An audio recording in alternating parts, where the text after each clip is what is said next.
I just want to take you on a little bit of a reflection on the power of words.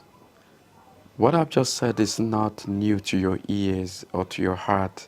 You must have read it in books, you must have studied it, and you must have come to that point where you know very well that words are powerful. I've had discussions with friends and very close friends on the power of words, and we all agree at different times and seasons we've had this discussion to say words are powerful and we must be very careful when we use them.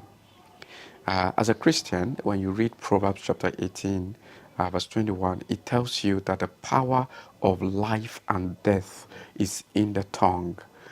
And it tells you that your words can either make you or break you, as they say, can either open doors for you or close them, can make you miss opportunities or get opportunities.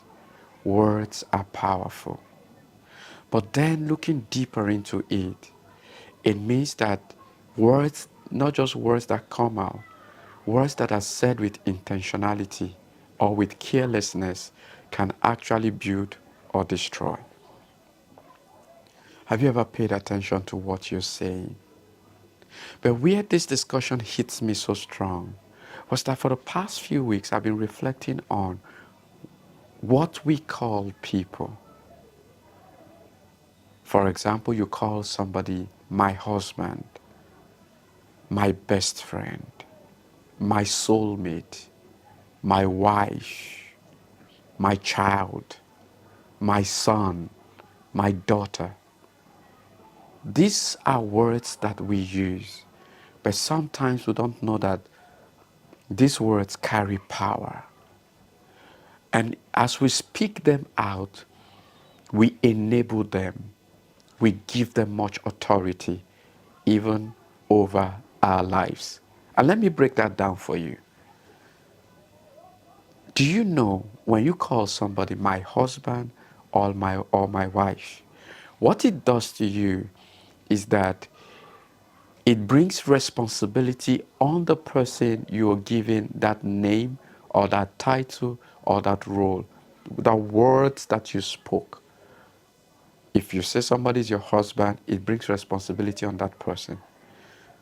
If the person accepts that responsibility, the person is expected to act as a husband. If you say somebody is my wife, the same thing. It brings responsibility. But to you who have spoken it, what is that word doing to you? It makes you vulnerable. Vulnerable in the sense that you are now at the mercy of what that word said until you decide to move away from that which you have created with your mouth. And so there are a lot of people who are in terrible marriages. The day the chain and the yoke of that marriage breaks is when you decide that you are no longer my husband, you are no longer my wife. The same thing, it applies to every area of life. When you call somebody my soulmate, my lover, my best friend, my confidant, you are now vulnerable to that person once that person decides to act on that word, that name, that rules that you've called out and you have given to them.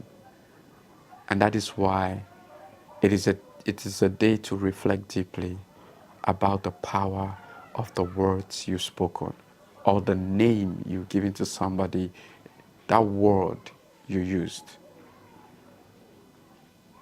You will discover that you're being told, even in the book of Proverbs, chapter 21, verse 23, that he who guards his mouth and tongue keeps himself away from calamity. And that tells you that before you empower anyone in your life to say, this is my mother, this is my father, you have to also think through, especially when we are not talking about biologically who people are in your life. The words that you speak out are powerful. Including me, there are days I've used words on myself just like you have done that on yourself. And that word creates your reality. It changes your mood. And that is why we are being told to use positive words on ourselves, even in days that are very gloomy and sad. My dear friends, this is one aspect of the power of words. But now we are coming into the power of positive words. Have you realized that God in heaven knows that He's great, knows that He's powerful? He doesn't need you to say it. But when you use these words to God, Lord, you are kind. You are my provider. When you speak these words out, what it does to you, it makes you vulnerable, as we've said. But at the end of the day, you give God the opportunity again to be who you've said He is in your life. That means, as we praise God, well, He knows Himself already, so also do you come to a deeper relationship with Him. Words are powerful enough to build again our relationships. A lot of us make commitments with our friends, partners, groups and society, club members. We profess our faith.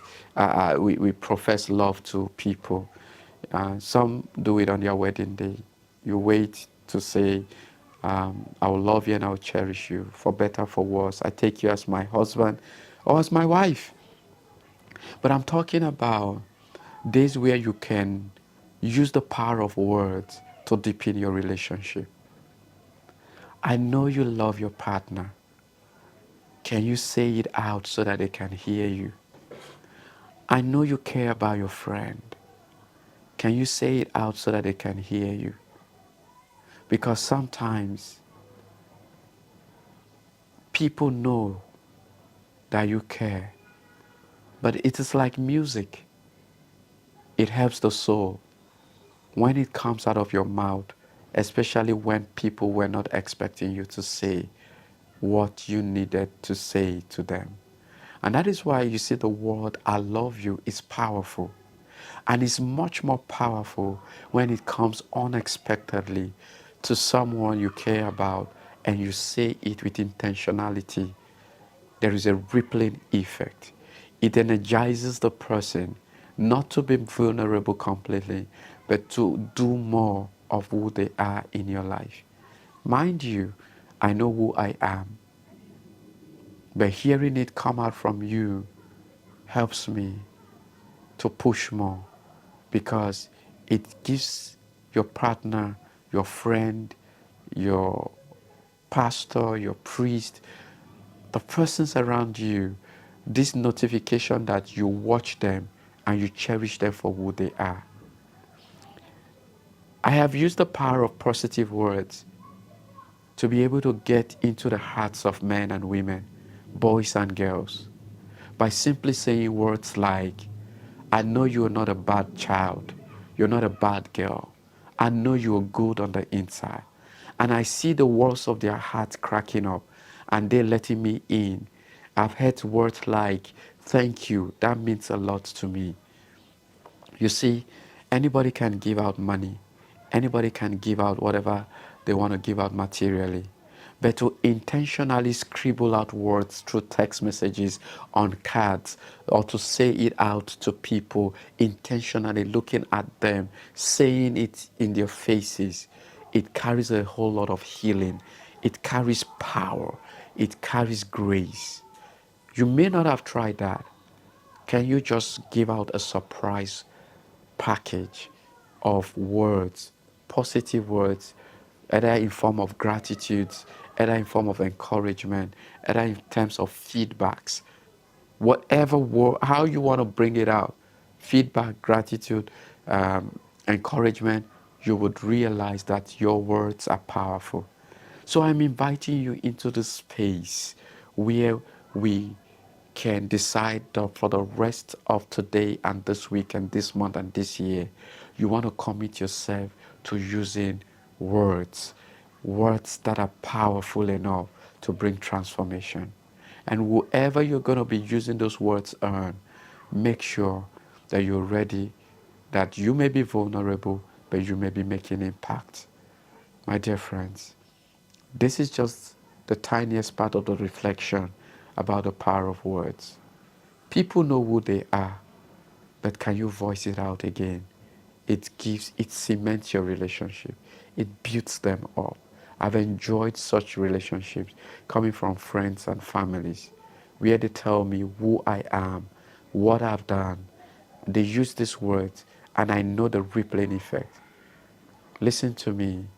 People want to listen to you talk to them or you say things to them. They may not be needy persons necessarily, but they need that because it creates healing. Everyone is healing from something, and your words can create life. The power of life and death is in the tongue. As it is that you don't want to become vulnerable, so it is that you can create life with that word. It's a double-edged sword.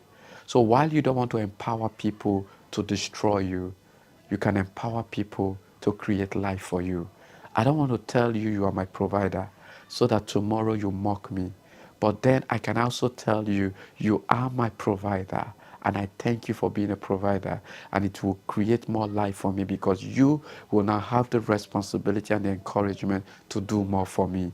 So let us not dwell in the negative, that words can only create vulnerability. It can also create encouragement and responsibility in the part of those who hear us communicates to them. I wish you the best of today. Throughout this day, this week, this month, and this year, decide to use the power of positive words and create life, not death, for yourself. Thank you. My name is Father Anthony Samuel Agbovi.